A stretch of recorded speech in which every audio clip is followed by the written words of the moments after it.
Hi there. Today I'll be talking about, yes, Paul Joseph Watson. PJW. SJW? Peanut butter and jelly. PJ. Pajamas? Honestly, I haven't picked a single name to roll with yet. If you're not familiar with him, he's Alex Jones's right-hand man and a journalist, and I use that term very loosely, for InfoWars. He's notorious for gotcha videos, dunking on the feminists, leftists, etc. He's also notorious for misreading or intentionally twisting facts, never citing his sources, and always cheekily cropping the pictures of headlines he uses. Most of the time, he just regurgitates outright lies and far-right talking points. A cursory search through his sources that he flashes for 2 seconds at a time during his videos reveals websites like InfoWars, Voice of Europe, Breitbart, and Jihad Watch. Yes. He has an interesting way of getting his points across. I call his strategy an information dump, a sort of blitzkrieg of the mind where he tries to overwhelm you with information, whether true or false. Usually false. Here I'll simply show that he doesn't read his sources well or intentionally twist them. He doesn't understand nuance, or the English language in some cases, is a massive hypocrite, is ignorant of the most basic medical science and science in general, is a snowflake that argues emotionally when faced with facts that don't align with his worldview, and finally, is nothing more than a shady snake oil salesman. Well, without further ado, let's start. So, first point, the truth about migrants. You'll see many of his videos with the title, The Truth About, followed with whatever he pulls out of a hat that day or something. Usually, the truth about blank collides with the actual truth about that thing, and this case is no different. Before I start, remember that these are human lives that, in the most part, have escaped either war or crushing poverty and are just trying to survive. His rhetoric just fans the flames of intolerance and makes the things he complains about, like integration, employment, etc., more difficult to attain. Over 500,000 people have signed a petition saying they reject Muslim immigration into their country. What kind of bigoted, backward, white trash would dare do such a thing? Oh, it's South Korean. When asked why he opposed Islamic immigration, one South Korean professor said his main concerns were pedo, grooming gangs, and terrorism. He also said that Muslims just don't integrate. He said, quote, "We have seen on television just how many problems are caused when a country like Germany or the UK is relaxed about immigration and the damage it does to society." So, his first claim is that Muslims don't integrate. This is simply false. In a 2017 press release from the Bertelsmann Stiftung Religion Monitor, the integration of Muslim immigrants in Western Europe is making clear progress. By the second generation, at the latest, the majority have entered mainstream society. This is evident in the findings of the Bertelsmann Stiftung Religion Monitor 2017, which investigated language competence, education, working life, and interreligious contact of Muslims in France, the UK, Austria, Germany, and Switzerland. The successful integration is all the more notable because none of these 5 countries offer consistently good opportunities for participation, and Muslims encounter open rejection from about 1/5 of the population. It goes on to say, despite their different countries of origin, different creeds, and different reasons for migrating, the integration of nearly 14 million Muslims in these 5 countries tends to run a similar course. Muslims seize the opportunities for participation that arise, and they want to continue practicing their religion. Although the latter is not readily accepted by mainstream society, it does not hinder integration. Islam is not an obstacle to integration. Muslims, even the highly religious, learn the new language and strive for higher education levels just as much as other immigrants. This was stated by Stefan Vopel, who is a Bertelsmann Stiftung expert on social cohesion. Usually, this integration occurs counter to opposition felt by Muslims in Europe. I strongly recommend you read the report if you're interested, as it details language, education, different aspects of integration, employment, etc., etc. I've included it in the description. Something to note is that, as you may expect, integration is a two-way street. Effort has to be made both by migrants in Europe and the states accepting them. Funnily enough, while researching this particular topic, I found something interesting. In the UK, certain politicians, in an attempt to attack Pakistani and Bangladeshi immigrants in Britain, tried to use proficiency of the English language as a criteria. Hilariously, research into this shows that it is other white people, and not those brown immigrants that couldn't speak English as well. I don't see PJ crusading against Polish immigrants, though. What damage? What's he talking about? I mean, it's not like teenage girls are being raped and strangled by migrants in Germany. Another claim is teenage girls are being raped and strangled in Germany, which is referring to the killing of Susanna Feldman. For some reason, this is supposed to be some groundbreaking evidence. This man was a criminal and did horrible and disgusting things to this poor woman. This does not mean, however, that he's a representative of all migrants. Let's do a quick mental exercise. Let's give Paul the claim. No, let's increase it to 1,000 such cases. Keep in mind that 1 million migrants arrived in 2015, the year this criminal arrived in Germany. So, doing some quick math, this comes out to 0.1% of all migrants that arrived in 2015. Let's be reminded that we greatly exaggerated the number of crimes and intentionally didn't calculate the total number of migrants in Germany, meaning out of all migrants currently in Germany, it's an even smaller number. If this crime was committed by a German national, I doubt PJ would have presented it as some representative case of the entire German population. I'm simply extending that courtesy to the migrant population. Let's not excuse horrible crimes like this, but also let's not paint with a broad brush. It's not like when AFD members try to have a minute's silence in Parliament for these victims. It gets booed and heckled by leftists and Green Party members. Die vorgesehene Redezeit widmen wir dem Gedenken an die in Wiesbaden tot aufgefundene Susanna. Sie wurde 14 Jahre alt. Aus der Erde kommst du und zur Erde wirst du werden.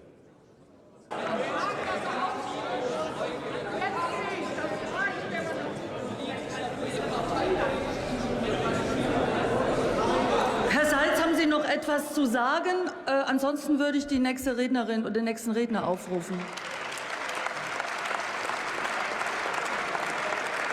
Für die SPD und ich fordere Sie auf, das Redepult zu verlassen. This claim is just outright nonsense. Notice that clever little edit there? Well, it wasn't really clever, it was very obvious actually. Let's have a watch ourselves and see what happens, shall we?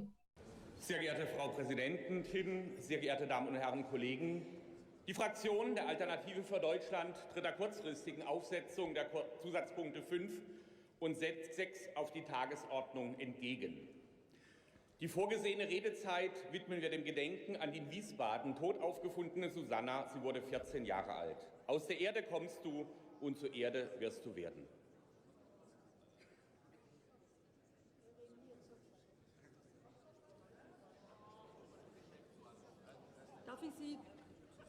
Darf ich Sie hinweisen, dass wir gerade zur Geschäftsordnung reden und ich würde auch bitten, dass Sie sich an die vorgegebene Tagesordnung und an die Geschäftsordnungsdebatte halten.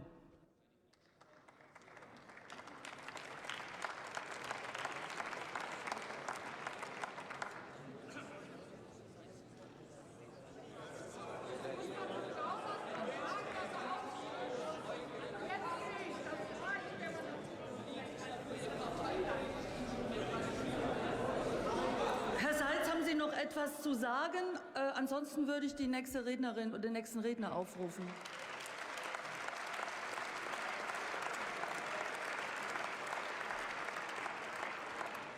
Da Sie mir nicht antworten, ist damit Ihre Rede oder Ihr Beitrag beendet und ich gebe das Wort jetzt Carsten Schneider für die SPD und ich fordere Sie auf, das Redepult zu verlassen. Carsten Schneider für die SPD-Fraktion. Man, that room was about to burst from all the rabble-rousing and booing. As we saw, the AFD member was disrupting a discussion about something completely unrelated, and he was told to either discuss the matter at hand or make room for another speaker. After being addressed numerous times, he refused to answer and finally left the podium. This is a standard dishonest nonsense peddled by PJW. Also, Thomas Seitz, the guy in the video, is an AFD member. He has referred to migrants as invaders, has spoken out in favor of the use of the N-word, and has his own Seitz Brigade, a right-wing street gang that calls him commander.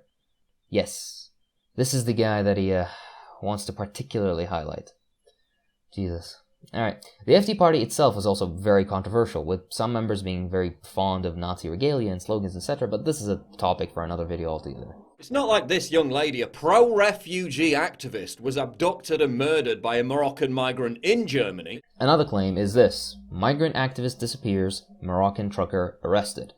Interestingly, such a clear-cut title is only used by sources like InfoWars and Breitbart. The original source has a lot more nuance, as you may expect.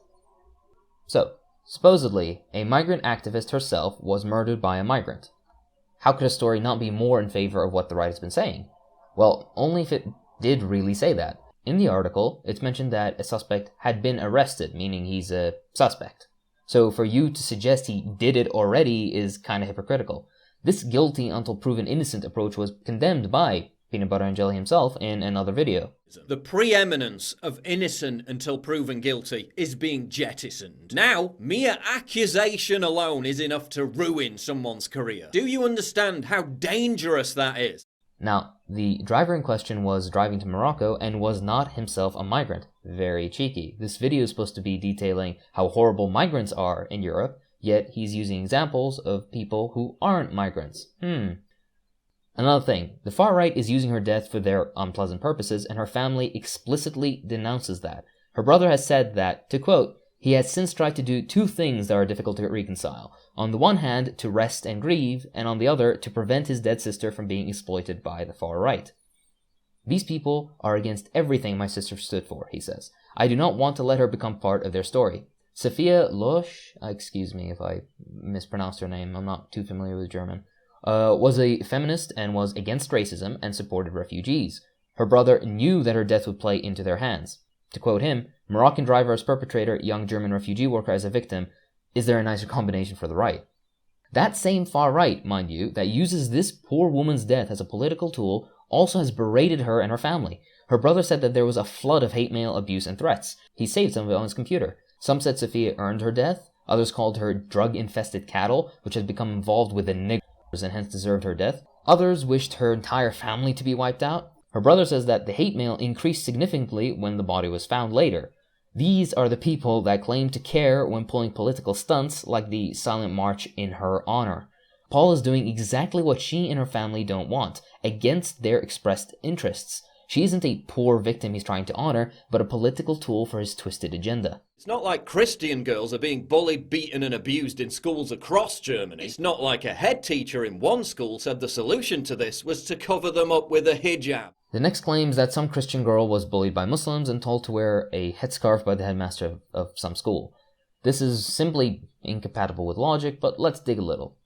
The source is, of course, Bild. You should familiarize yourself with Bild, as it's the go-to website for German news on the right wing. Bild has been described as notorious for its mix of gossip, inflammatory language, and sensationalism. Equivalent to The Sun in Britain.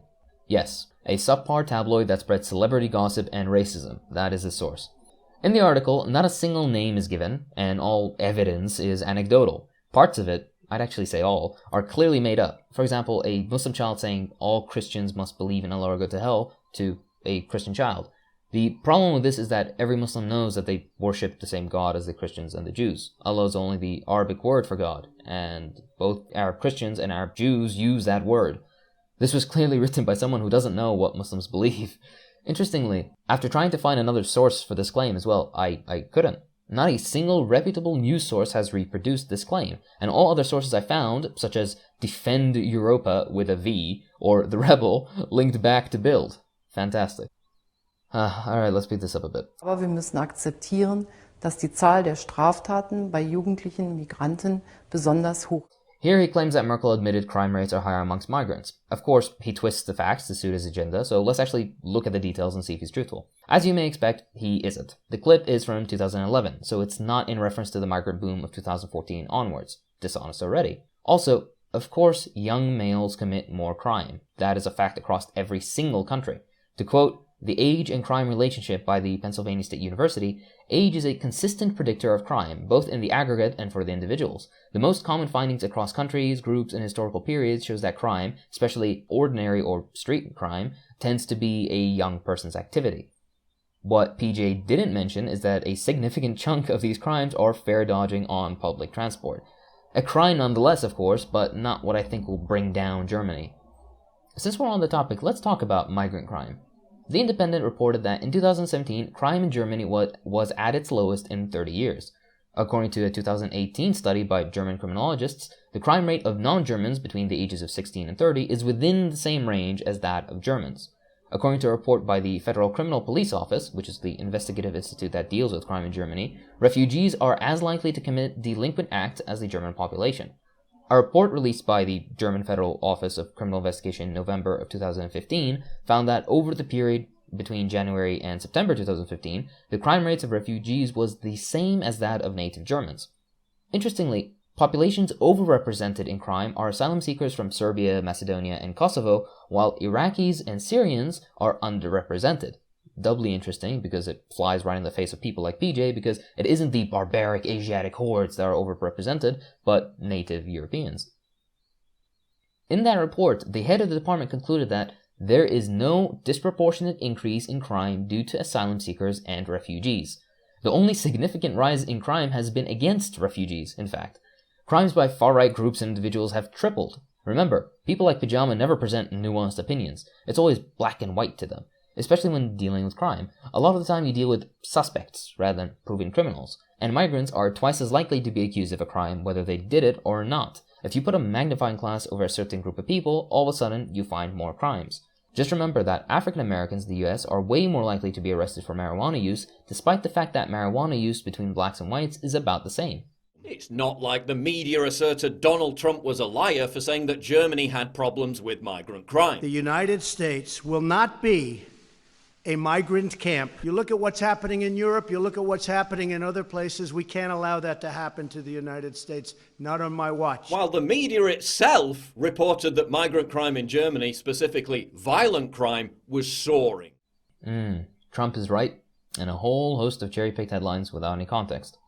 Aside from the fact that Trump is rarely correct about anything, this has all been disproven already. An article from The Independent has already debunked Trump's claims point by point. I'll include it in the description, as well as all my other sources. I'm not like PJ, I do include all my sources.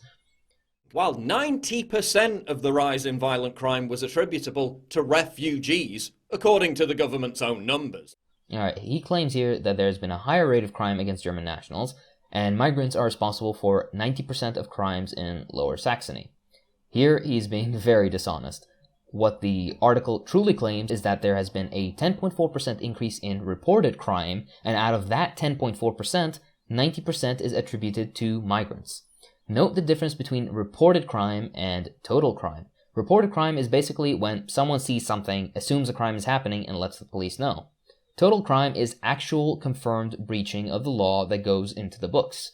The original source for the claim makes this distinction very clearly, yet PJ must have just missed that part instead of intentionally omitting it. Yes. Another thing he must have just casually missed was that the study's authors said part of the increase was due to the fact that crimes committed by migrants were twice as likely to be reported compared to those committed by German nationals. Yet another thing he must have missed is how the article states that the study said the 14 to 30 age bracket formed the largest of its kind for migrants in Lower Saxony, suggesting that in turn contributed to the link between the rising rate of crime and the increase in migrant arrivals in the state.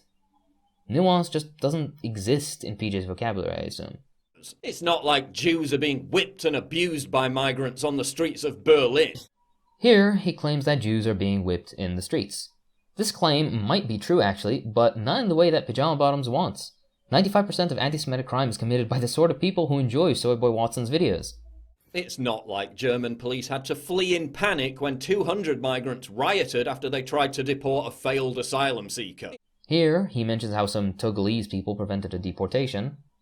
So, one isolated incident can't be representative of hundreds of thousands of migrants, as we've already seen. Plus, the next day, the police went in there and did what they had to do. Seems like they have everything under control to me. I don't know what all the doomsday talk is about. Man, go get a cup of tea, relax a bit, maybe leave the house for once. It might help you calm down a bit. This nonsense goes on for too long. He goes on to talk about the Sweden rape nonsense, which has been disproven time and time again, a renaming of a single strait in support of the Palestinian cause, and then further general whining about immigrants. About the Sweden rape myth, well, I'll go through it really quickly. Imagine if some horrible husband raped his wife every day for a year. The wife finally goes to the police and tells them her story. If the police file her case as one single case, then it gets counted as one single case, as in one rape. If they file every instance of rape, though, then it's considered 365 rapes. This is how Sweden deals with rape. Every instance of rape is counted as its own individual case. Add on top of the fact that Sweden has a very broad definition of rape, and you get higher rape statistics. This sort of nuance is never appreciated by the likes of Paul. The official website of the government of Sweden actually even has a dedicated section to debunking this twisting of facts by the right. As for the renaming of streets, well, it was a single street. Nakba is an Arabic term used by Palestinians to refer to their forced eviction from their homes by Israel in 1948, and I honestly don't see an issue with this sign. Interestingly, Israeli pressure has forced the mayor of the city to remove the sign. Even more interestingly, it was removed more than a month before PJ put out his video. So, he was raving about a single street sign that didn't exist anymore when he made the video, as evidence that migrants are taking over Europe. Yes, the pinnacle of rationality and facts. He goes on to mention the banning of anti-migrant videos on YouTube in Germany, while ignoring that they usually have overt Nazi imagery or rhetoric in them. He then goes on to blame immigrants for their unemployment, citing the Netherlands, the example with the highest discrepancy. Oh, cheeky PJ, you deserve a slap on the wrist for that one. Of course, he doesn't cite the German example, which has barely any discrepancy in employment between the two groups. Things are usually not so black and white.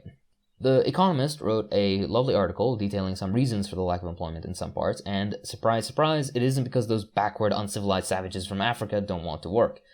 In the sources I cited at the beginning of the video, it was mentioned that, however, it is in Germany and Switzerland that Muslims are most successful in integrating into the job market. In both these countries, the rate of gainful employment among Muslims no longer differs from that of the total population. Immigrants there benefit significantly from the high demand for labor, but contributing factors also include expedited work permits that open up the labor market, along with community job placement initiatives and language courses. In France, with its tight and relatively impermeable job market, even Muslims with a good school-leaving qualifications are more likely to be unemployed and less likely to work full-time. So, as you may have expected, this entire video is chock full of lies or disgusting twisting of facts to practically serve a proto-fascist political agenda. I'm just utterly baffled as to why the 500,000 plus South Koreans who signed that petition wouldn't want any of this coming to their country. They must believe in South Korea staying South Korean. They must believe in South Korea staying South Korean. I found this bit especially funny. Honestly, coming from him, this is nothing more than a rephrasing of the old fascist line, Europe for Europeans, Africa for Africans. All too convenient when you disregard the centuries of colonialism that enriched these European countries in the first place and made them an attractive destination for migrants. What makes it even funnier, though, is just how much Mr. Alpha over here complains about snowflakes and their safe spaces, when he himself wants to make whole nations safe spaces for white people. PJ, you just might be a snowflake. Also, remember, migrants are just people trying to survive in a new country. This was a lot of back and forth of migrants dangerous / migrants not dangerous, and honestly, this distracts from the humanity of those being discussed. His constant lying and twisting of facts is nothing but an example of a wider pattern on the right that obfuscates truth in order to justify bigotry and bigoted violence. Alright, next point, number 2. Let me just check the script to jog my memory, and there it is. His dumbass ad for his quack iodine supplement. Let's start with this. PJ works for InfoWars, the Alex Jones conspiracy channel, essentially. On their website, they sell all sorts of supplements, I guess, ranging from Survival Shield X, which is just iodine, to Super Male Vitality for those rock-hard Alex Jones erections. You can also get the True Alpha Male Pack, because nothing screams alpha like roots. What all these have in common is that they're all bullshit, essentially. PJ puts up this entire facade to slaying sketchy erectile dysfunction pills. Honestly, that is all the debunking you need, really. Let's have some fun and look through his stuff, shall we? One of the products sold is Silver Bullet, which is just colloidal silver. This is interesting for me, since during my first semester med school, I had to do a project that covered colloidal silver. The claim goes that colloidal silver has powerful antimicrobial effects. Now, this was believed for quite a while during the early 20th century, but it was quickly evident that it isn't the whole truth. Colloidal silver has been shown to have antibacterial properties in vitro, which means in a petri dish or test tube, but no evidence has ever been shown it to be effective in vivo, which means used internally in a human being. Also, while it has shown some effectiveness as a topical antibiotic, it was superseded long ago by way more effective topical antibiotics like polymyxin B, which is Neosporin in the US, I believe. In excessive use, colloidal silver in excessive use can cause argyria. It can severely damage certain tissues, and it can interact with other drugs like tetracycline, which is an actually effective antibiotic. Honestly, this stuff is dangerous, especially when sold to gullible people. He also sells iodine. Survival Shield X2 Nascent Iodine. If you're interested in healthy thyroid, if you're interested in well-being, if you're interested in having a higher IQ, which this has been linked to, get your powerful Survival Shield X2 at InfoWarsStore.com. Something that you don't need supplemented if you live in a country that has iodized salt and doesn't have malnutrition. If you do honestly need iodine supplementation, then get it from a pharmacy, not Alex Jones. You can go and have a look yourself on the Alex Jones website and see the stuff they sell on that store, but honestly, for the most part, it's just ingredients that either have no scientific use or have no proven scientific use, or may have some proven scientific use but are provided in such small amounts that it probably wouldn't help you in the first place. Add on top of the fact that everything is horrifically overpriced on that website, and you just get, conspiracy theory people buying stupid shit that they don't need because Daddy Alex Jones told them to. Now, peanut butter and jelly sure does love wrestling some jimmies. Want to know what he loves even more, though? Hypocrisy. Here's a short list of his constant flip-flopping. Here he is, anti-boycott. Here he is, pro-boycott. Here he is, anti-censorship. Here he is, pro-censorship. Here he is saying jokes should have no limits, versus some things should be off-limit. Here he is pro and anti-safe space. And of course the aforementioned guilty until proven innocent incident, excuse me.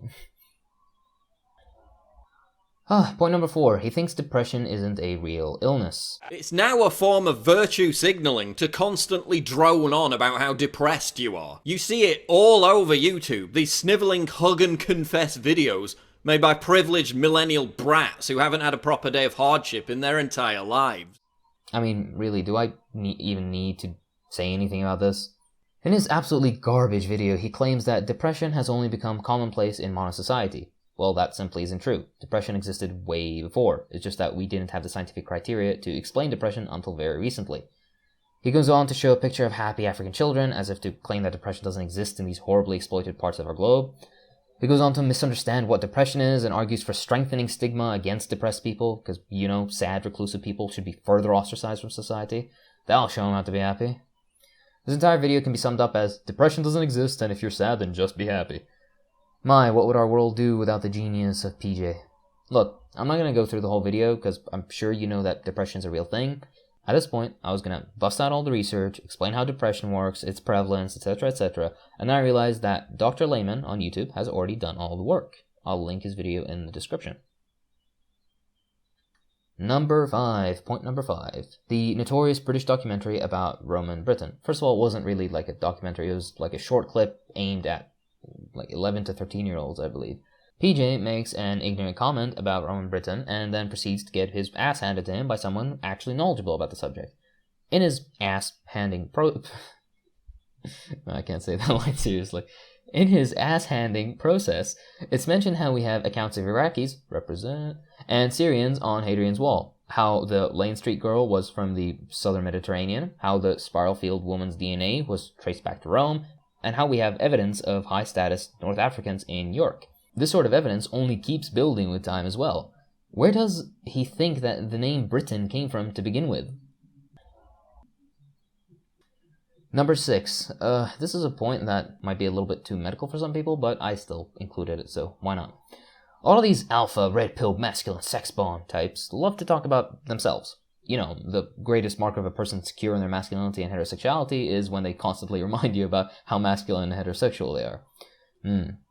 One of the things they always harp on about is testosterone. They like to reduce the incredibly complex dynamics of the human endocrine system into a simple up testosterone good, down testosterone bad. Putting aside the fact that they have no idea what they're talking about, let me apply some of my medical knowledge. Let me introduce you to the epiphyseal plate. Say hi.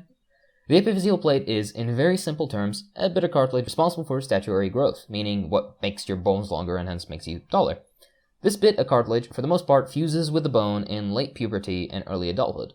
Interestingly, high levels of sex hormones, meaning estrogen for women and testosterone for men, cause the epiphyseal plate to fuse sooner, meaning the statement, those with more testosterone tend to be shorter, has some weight. Let me repeat that statement. Those with more testosterone tend to be shorter, has some weight. Hold on, I hear you scream. No, don't do that, please.